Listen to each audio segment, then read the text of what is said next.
Ata që si janë fort martum, ata ma shumë shkojnë i bojnë rrutat. Më pëlqan kjo pjesa që pi kushtojnë nënësi shumë mashkoj. Ama jo të buza. Ama edhe unë po thom të buza jo, a që pi kushtojnë nënësi vetës shumë mirë, kia s'kem bustera, për e Ki rase që ju rinë gati dhe atë martum.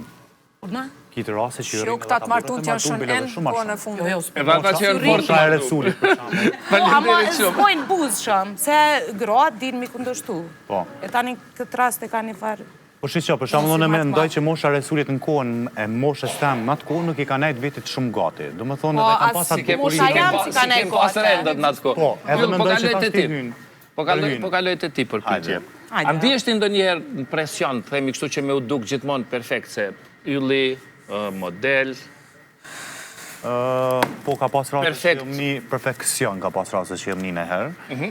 Edhe gjatë rrugës, punë ose shkollë, edhe o koni divijim i vogël, që ndoshta dikush më ka këqyrë shumë keq, ose kom pas një divijim në garderobë, edhe më konaj tipi që jem këthy në shpi, edhe e kom po që atë mesim. Dhe më thonë, e kom pa që kjo... E kom pa kjo që është e psikologjike të konë. Edhe në ndër vite e kom përmisu këtë gjo, jo, nuk e kom problema s'pak.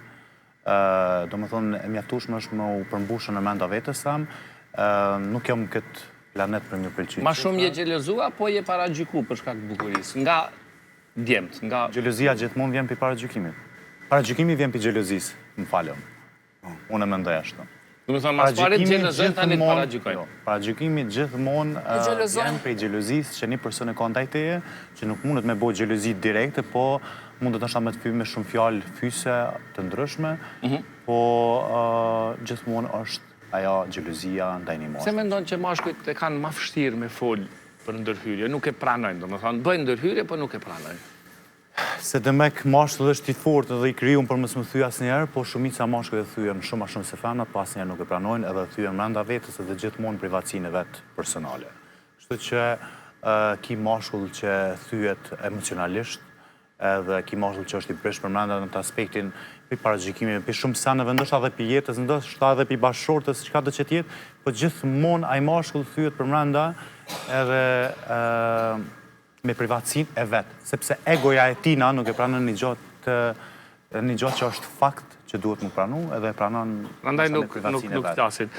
Po, realisht jëmë pro aty në mashkull nëse është i thy mëse A ke ndërhyrje? A kom ndërhyrje? Do të rejsha mundësh me më testu me më prek, edhe me vëtu? Ma ere të diskutu më punën e këtë jo, ili është... është qa? Do më thonë akoma të s'kom? Jo, s'ke po. Përveç aty në rutina ftuat... është ndërhyrja, jo? Jo. Jo, njerëzit e tje për shumë thunë edhe që është ndërhyrja. Jo, ajo s'është ndërhyrja, jo, ajo është vish një mirë mbajtje e lëkurë. Cila është, po qka po flisni se... Për shumë, skincare. Oke, do më thonë pastrimi ftyrës, shka përdi? Po, qaj pjesë, ajo nuk mundët me hi ajo të pjesa e ndërhyrja.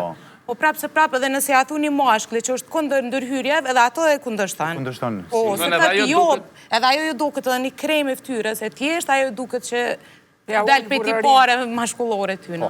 Pa din qështë, në nëjë që ja Faleminderit shumë. A i s'njët burnim mranda vetës. Faleminderit shumë. Po vazhdoj me Arbër.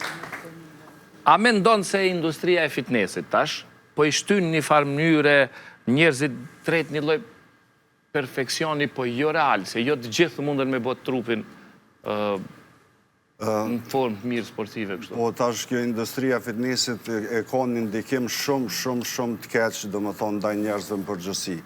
Se për me arrit qatë formën që për prezenton industria, duhet pa tjetër me kalu në për qatë procesin që ceka në për steroide, në për të ushqyerit 6 herë në ditë,